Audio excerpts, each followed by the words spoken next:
culture is a powerful weapon, and we know it because Russians bombing our museums, they destroyed our heritage. And we understand that this is strategy of this war as well, to destroy our culture, to destroy our identity. DutchCulture invited 7 museum directors to the Netherlands in the frame of our visiting program, and it means that these colleagues from Ukraine spend a week in the Netherlands. We do museum visits, we visit organizations, organize expert meetings around topics which are interesting for our colleagues, and we also explore how we can help as a Dutch cultural sector the best to Ukraine. In Ukraine, and we have our own cultural Rammsteins. So we got a lot of equipment, protection, which help us to respond to attempts of Putin regime to destroy not only objects or collections, but destroy the barriers of cultural identity, to destroy the professional teams of the museums, to destroy the barriers of the intangible cultural heritage, to destroy us as a nation.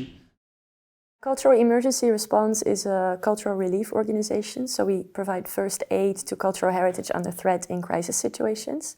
And since the beginning of the escalation of the war, we were involved in Ukraine as well to work with local partners to help protect their collections, sites, buildings, etc.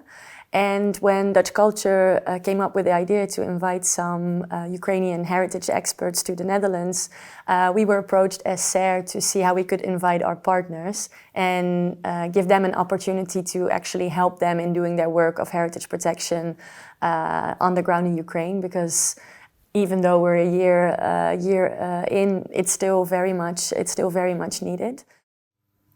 If we were to talk about how the Dutch cultural sector could help the Ukrainians, I see from this journey, from this program, that there are many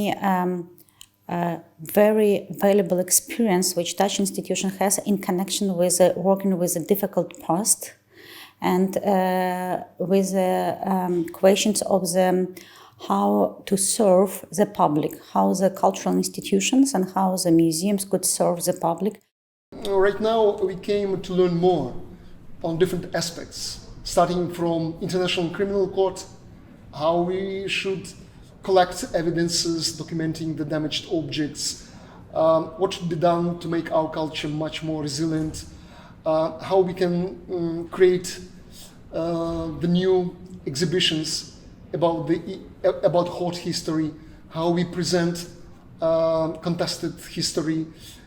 Today, also we speak with our colleagues here in the Netherlands museums about art therapy, about traumatic issues, how museums can be really such places for dialogue, for therapy, for making communities inspiring with a hope for much better future.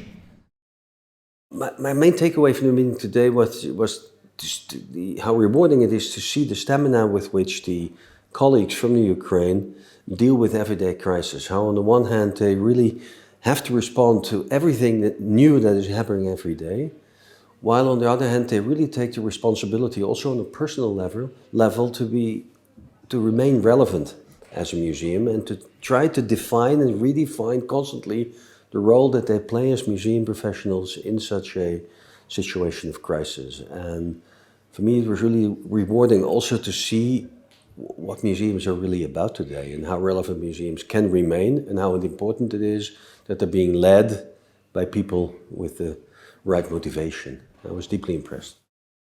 That is one of the parts of the exhibition, Ukraine Crucifixion. It is now exhibited in Kiev in the War Museum, but fragments of this exhibition are now on the February 24th. They were presented in Latvia and Estonia, yes. So it's a really actually popular exhibition now. And it was opened in May, which is like 3 months after the war started, full-scale invasion started. It was the first museum exhibition in Ukraine to be opened. And it's made out of the artifacts. Its uniqueness is that it is made out of the artifacts during the ongoing war, about the ongoing war. And we believe in museum practice, well, at least we do not know anything like that. We never had visitors from an acute war zone. And of course, it makes this visitor program very different. It's very emotional, you know. We are not just professionals to professionals, but we see so much pain and vulnerability, and this group is so close to each other.